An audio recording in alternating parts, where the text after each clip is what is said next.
Apa yang menjadi brand story Anda atau founder story Anda? Nah, apa yang menjadi cerita? Karena ketika kita berjualan, kita nggak jualan produk, men. Kita jualan cerita. Oke? Kita jualan cerita. Apapun itu kita jualan cerita. Jadi, kemarin saya sempat pakai contoh misalkan menanti deh, teh menanti. Kalau secara produk, teh ya teh lah ya.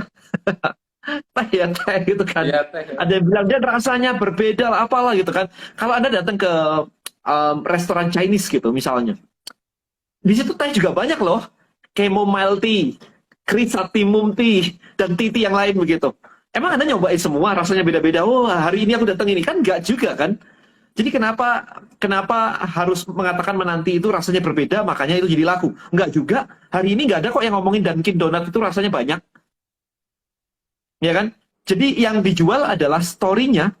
Jerome sama Jaehyun, story-nya. Everyone knows the story.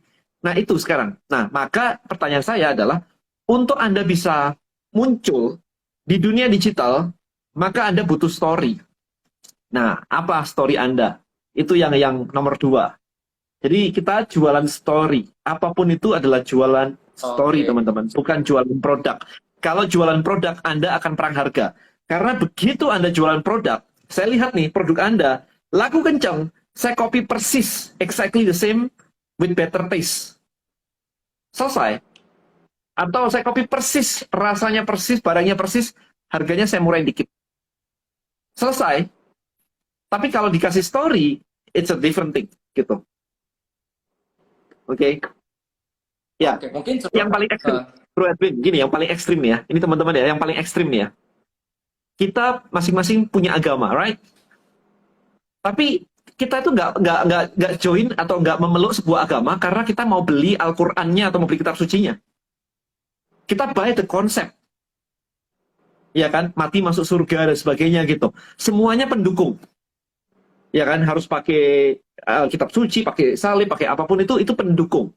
Tapi the whole thing itu adalah sebuah cerita di mana kita diajarin mulai dari kecil, pengajian lah, pendalaman iman lah, itu semua. There is the whole story.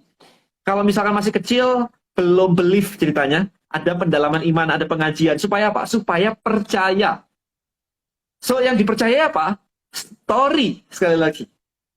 Ya kan? Nah, hopefully Anda paham ya. Oke, jadi lebih lebih ke ibarat kata kita dalam tanda kutip mungkin kita menyampaikan si produk kita itu dalam bentuk cerita gitu kok. Atau mungkin kita memang menyiapkan cerita di belakangnya kenapa sih kita jual produk kita Apapun itu. ini. Apapun itu. Gini deh, kenapa anak kecil minta pakai baju Spider-Man? Why? Karena dia tahu ceritanya. Dia tahu bahwa Spider-Man tuh keren banget lah, bisa swing sana sini, beating the bad guys, everything kan kayak gitu kan. Itu story. Nah, Bro Edwin pernah ke Universal Studio, Disneyland kayak gitu-gitu nggak? Pernah kan? Singapura, pernah. Begitu kita masuk sebuah wahana, keluar, dikasih toko merchandise. Iya. So, yang terjadi adalah, wahana adalah story, keluar kita jualan. Anak saya begitu masuk wahana Transformer, perang sana sini seru banget. Keluar, Pak beliin Transformer. Karena story-nya di kepala dia udah ada. Tapi dia nggak datang tiba-tiba Pak beliin Transformer ya. Nggak ada, karena nggak ada story-nya. Bukan barang lagi. Oke? Okay? Ya ini yang menarik nih. Gitu. Jadi barang itu penunjang sebuah story. Maka digital marketing itu menjual story. Sekarang gini, tahu ini nggak? Tahu BOT nggak? BOT tahu. Tahu BOT? Tahu kan? Apa story-nya coba? Yang kisah Pau Pau yang habis kecelakaan, Yes. habis apa ya? Ditusuk kalau nggak salah ya, ditikam. Ditusuk. Terus akhirnya bisa balik cantik Habis lagi itu gitu pakai kan ya. BOT. Yes, bekas lukanya hilang. Itu luka, itu SMA, men. Kayak bertahun-tahun yang lalu gitu. Tapi karena dibuat story, pakai kolagen itu, jadi booming. Nggak ada hubungan, panjang jaraknya. Udah hilang dulu kali bekas tusukannya. Ngerti ya? Paham ya teman-teman ya? Kalau cuma jualan barang, ini adalah kolagen BOT. Menarik nggak? Nggak menarik. Udah banyak, ya kan? Kolagen drink itu udah banyak. Tapi tiba-tiba si Papa muncul lah, story-nya semua dijual. Nah, itu jadi menarik. Tapi begitu cuma produknya aja, itu jadi nggak menarik. Maka teman-teman di sini biasanya terlalu sering jualan produk. Saya jualan t-shirt, saya jualan casing handphone, saya jualan ini itu gitu. Nggak menarik. Kenapa nggak laku? Ya karena nggak menarik gitu aja. Nggak ada ceritanya.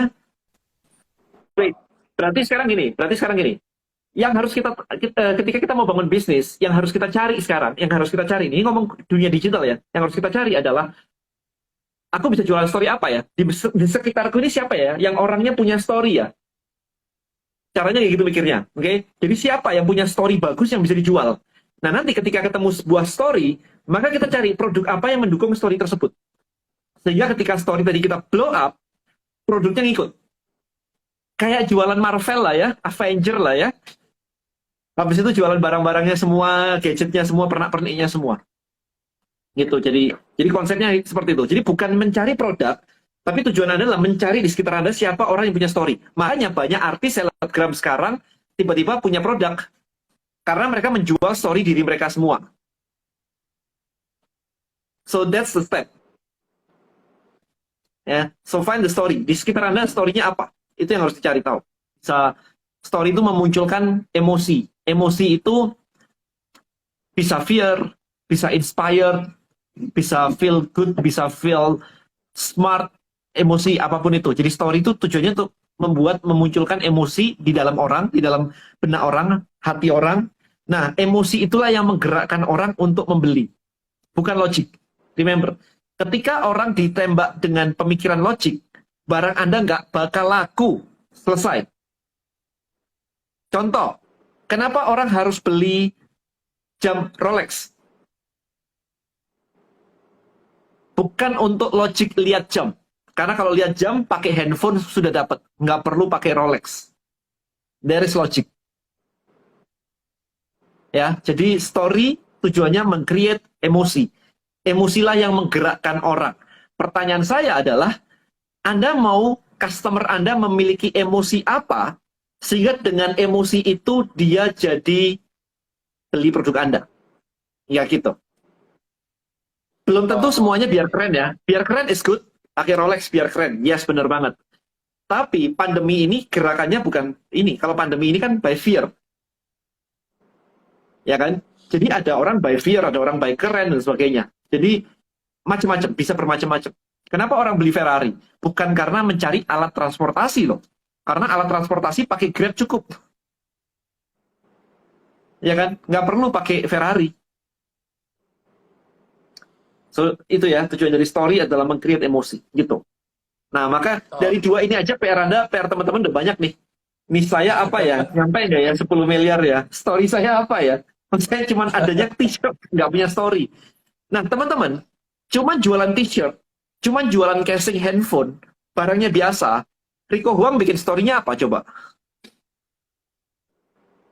Beli Ferrari kan? Anak muda, bisnis anak muda beli Ferrari. Dari jualan handphone, casing handphone. Itu story yang dibuat sama dia. Dalam waktu 2 bulan, Ferrari-nya balik modal. Karena yang dijual adalah story-nya, Ferrari-nya nggak pernah dipakai. Kemarin saya ketemu di Idea Cloud. Saya nanya, bro, Ferrari lu gimana? Mau gue jual, nggak pernah gue pakai. Jadi cuma beli, di foto-foto buat iklan kesana kemari, 2 bulan balik modal, selesai. That's it. Yang dijual apa? Sama kan, casing handphone kan. Sebelumnya juga jualan casing handphone. Setelahnya juga jualan casing handphone. Ya kan? Tetapi karena ada story-nya, casing handphone-nya naik jadi 2 bulan balik modal itu Ferrari. Kan gila tuh, miliaran angkanya. Ya, jadi hanya sekedar casing handphone loh kalau secara produk. Apakah ini menarik nih? Apakah dari kualitas produk juga nggak menentukan penjualan? Atau cuma dari cerita aja cukup? Jawaban saya dari cerita aja cukup. Kualitas produk membuat Anda bola salju ke belakang. Kalau produknya jelek, orang nggak mau repeat order, dia akan cerita jelek. Tapi untuk meng-create penjualan di awal, orang nggak tahu produk kok. Sekarang loh, saya kemarin nanya ke teman-teman semua di sini yang ikut kelas saya, workshop saya tadi, 13 juta, saya nanya, emang kamu tahu isi produk saya itu apa? Isi kelas saya itu apa? Emang kamu tahu? Enggak sih. Terus kenapa join? Karena yang ngajar Ko Denny. Nggak tahu loh barangnya apa, mau bagus atau jelek, nggak tahu gitu. Coba aja gitu kan. Tapi belasan juta mau bayar. Why? Karena story-nya kuat. Karena yang saya lakukan adalah building story terus-terusan. Oke, menarik. Jadi kalau misalnya dibilang penjualan, promosi itu ya dengan story itu cukup gitu kok ya. Cuman untuk meretention, untuk mendapatkan repeat order baru itu kualitas yang dibutuhkan gitu kok ya. Korek, korek, benar banget. Itu akan jadi bola salju, testimonial dan sebagainya jadi bola salju. Mendukung story-nya lagi. It's okay. Ya, tapi untuk di awal banget kalau Anda dari nol, emang ada yang ini, gak ada semua, semuanya pasti nekat. Iya benar banget. Karena ya orang pertama baru ngelihat kan dia nggak tahu itu produk apakah berkualitas atau Korek, enggak. bener banget. Nah itu penting tuh teman-teman loh. Ini apalagi kalau yang baru mulai ini udah mulai coba create story apa yang kira-kira bisa menyentuh si customernya. Gitu kan Bener ya. banget. Ya, Oke. Nah, berarti setelah story tadi dan berarti story ini kalau tadi kan boleh dibilang Biote itu sebenarnya story-nya story si foundernya, si ownernya gitu ya. Itu apakah yang memang harus kita bangun itu sisi story si foundernya atau memang dari sisi produknya aja bisa nih kok? Maksudnya dalam artian ya kita ya tadi mungkin contohnya ketika kita ngeliat di bebas story sih. ini, wah harus si pemilik si ownernya nih dari story si ownernya. Bebas sih. Buat saya bebas sih. Kalau kalau Victoria's Secret gimana? Kan nggak tahu kan foundernya siapa? Story yang diangkat adalah Iya, iya. Victoria's Secret Angels. Udah dibuat brandingnya, pokoknya Angels itu harus seksi-seksi dan sebagainya. Kayak gitu kan. Foundernya cowok, men, nggak ada yang tahu siapa. Ya jadi nggak harus, pokoknya story. Teman-teman